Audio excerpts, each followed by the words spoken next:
Well, once they went to replay, the Crawford was on the base at second for the out, and Belt stayed on the base.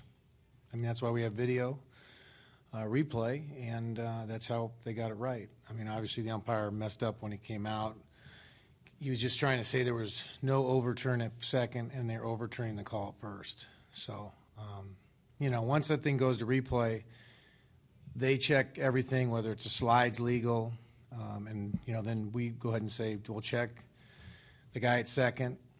Obviously, was he safe? So, coming out, it looked like maybe they're going to reverse it, both reverse, but it was the right call. If you look at the video, it's pretty obvious. We knew that. Our video guy, Alan, had said that over the phone that both guys were on. Just have to do a better job of, at bats with men on third base. We just continue to shoot ourselves in the foot. How frustrating is it, Chip, when you guys are fighting for a win and Ruby pitches a great game and it comes down to, literally a photo finish where they have to go over and Right. wait and see what happens? I think it's frustrating. Yeah, that's just human emotion.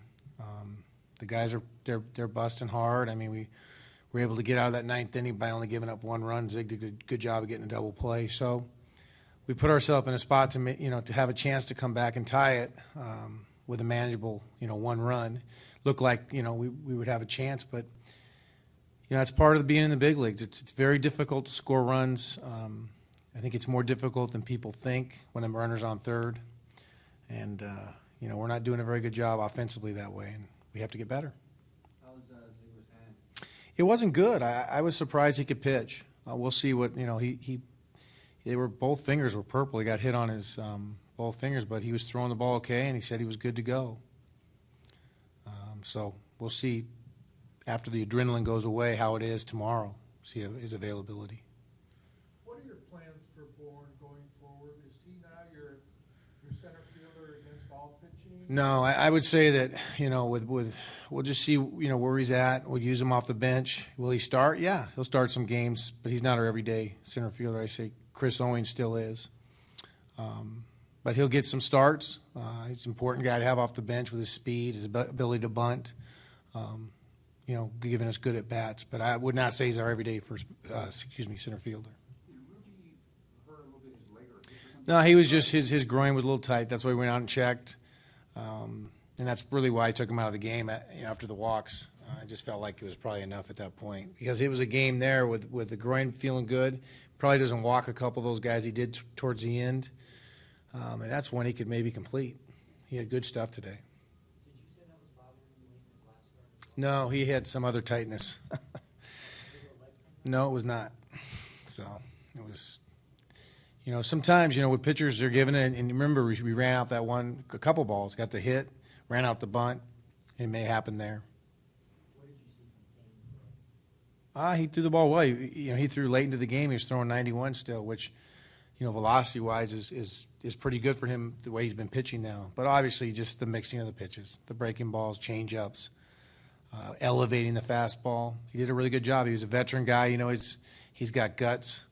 He's got the guts of a burglar, man, out there. He's a warrior over years, and looks like he's starting to get it back a little bit. So we have to watch out. You had a couple at bats with guys that they're runners on third with less than 2 outs where guys swung at first pitch. Is that just pressing and being a little bit too anxious? I think that when you start to evaluate whether a guy should not swing at the first pitch or swing at the first pitch, it's almost like now we're going to be a high school coach and say don't swing at the first pitch, and he throws it right down the middle. You have to trust your guys' strike zone, and you know what? Some of them are good pitches they hit, and they hit them hard into double plays, and some of them you're exactly right. It's just probably pressing and thinking he's going to lay one in here, and he throws a little slider, and you reach out. So, again, that's part of the process of learning, the maturation process for some younger guys, and maybe some of the older guys just get too geeked up and want to be the guy, which that's what you want. Just need to understand what this pitcher can do to you. Do you think the pressure is building when you're on a losing streak too, or you're not even thinking about that? Well, I would like to say no, we don't worry about that, but these guys care. They care a lot. So I know they want to win a game, number one. We've had some really nice crowds here, and I think they feel the energy in the ballpark. They're playing their hearts out. So I don't know if it's pressure or it's just wanting to do good for the people in the stands and their brothers in the dugout. So we'll try to alleviate it a little bit. It's going to be exciting these next 3 days against the Yankees. And I think we're right there. I think we're very close to breaking out and getting on a good winning streak. So we just have to do it on the field. Yeah, you say the results obviously aren't there right now, but the effort is there. Like maybe 101 pitches, Right. 1 hit. I mean, I'm sure you take that from both people. Well, you know what? There's no, we're judged on wins and losses. We know that, but the process has been good. They're working hard. They're doing their studying. The coaches are coaching them up best they can. So, do we think we should win more games? Of course. We're, especially here in our own ballpark. It's disappointing, but we're not discouraged in any way. And you like to say it's a long year, but you have to have a sense of urgency, and the guys do. So we need to turn that into wins, not just effort.